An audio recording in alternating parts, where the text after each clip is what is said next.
নকআউটের টানা ২ ম্যাচে এসেছে শ্বাসরুদ্ধকর জয়। মিশরের বিপক্ষে জয়টা এসেছে তো ইতিহাস গড়ে।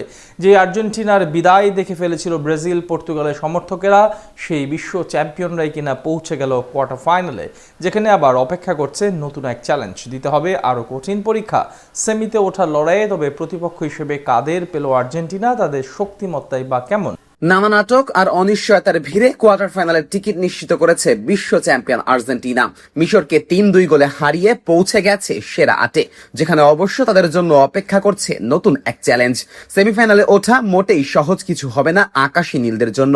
প্রতিপক্ষ হিসেবে মেসিদের সামনে রয়েছে ইউরোপের উঠতি এক পরাশক্তি, যারা কিনা লাতিনের এক ফেভারিট দলকে হারিয়েই উঠেছে কোয়ার্টার ফাইনালে।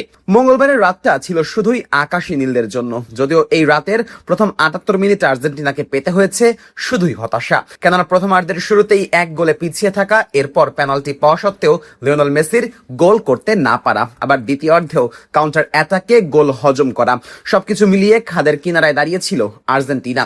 তবে কথায় আছে না, শেষ ভালো যার সব ভালো তার। ম্যাচের শেষটা আকাশ নীলদের জন্য ছিল রূপকথার মতো, যার শুরুটা করেছিলেন ক্রিস্টিয়ানো রোমেরো। লিওনেল মেসির অ্যাসিস্টে গোল করে স্বপ্ন দেখাতে শুরু করেন আর্জেন্টাইন এই ডিফেন্ডার। এরপর গোলের খাতায় নাম লেখান লিওনেল মেসি, আর সবশেষ আর্জেন্টিনার জয়সূচক গোলটি আসে এনজো ফার্নান্দেসের কাছ থেকে। আর তাতেই ইতিহাসের পাতায় নাম তুলেছে আর্জেন্টিনা। ৭৮ মিনিট পর্যন্ত পিছিয়ে থেকে মাত্র ১৪ মিনিটের ঝড়ে দুমড়ে মুচড়ে ফেলে মিশরকে। বিশ্বকাপের ইতিহাসে ম্যাচের এতক্ষণ পর্যন্ত ২ গোলে পিছিয়ে থেকে এক্সট্রা টাইমে না যাবার আগেই জয় তুলে নেবার রেকর্ড গড়ে আকাশী নীলরা, নিশ্চিত করে কোয়ার্টারের টিকিট। কোয়ার্টার ফাইনালে আর্জেন্টিনার প্রতিপক্ষ অবশ্য চূড়ান্ত হয়ে গেছে বাংলাদেশ সময় ভোরেই, যেখানে মেসি আলভারেজদের বিপক্ষে মাঠে নামার লড়াইয়ে রাউন্ড অফ 16-এ মুখোমুখি হয় লাতিন পরাশক্তি কলম্বিয়া ও সুইজারল্যান্ড। ভ্যানকুভারে হওয়া সেই লড়াইয়ে কলম্বিয়াকে হারিয়ে যেখানে কোয়ার্টারের টিকিট নিশ্চিত করেছে সুইজারল্যান্ড। ৭২ বছর পর বিশ্বকাপের শেষ ৮-এ উঠল সুইসরা। ৯০ মিনিটের হাড্ডাহাড্ডি লড়াই শেষে এদিন গোলের দেখা পায়নি দু দলের কেউই। এরপর অতিরিক্ত আরো ৩০ মিনিট খেলা হলেও সেখানে সুবিধা করতে পারেনি দু দলই। ফলে ১২০ মিনিটের লড়াই শেষে স্কোর লাইন ছিল ০-০। এরপর খেলা গড়ায় পেনাল্টি শুট আউটে, যেখানে কলম্বিয়ার হয়ে গোল করতে ব্যর্থ হন দাভিনসন সানচেজ ও কুচো হার্নান্দেজ।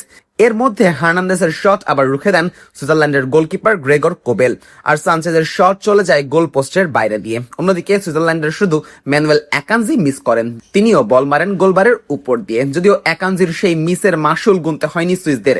পেনাল্টি শুট আউটে ৪-৩ গোলে এগিয়ে থেকে কোয়ার্টারে উঠে যায় ইউরোপের এই দেশটি।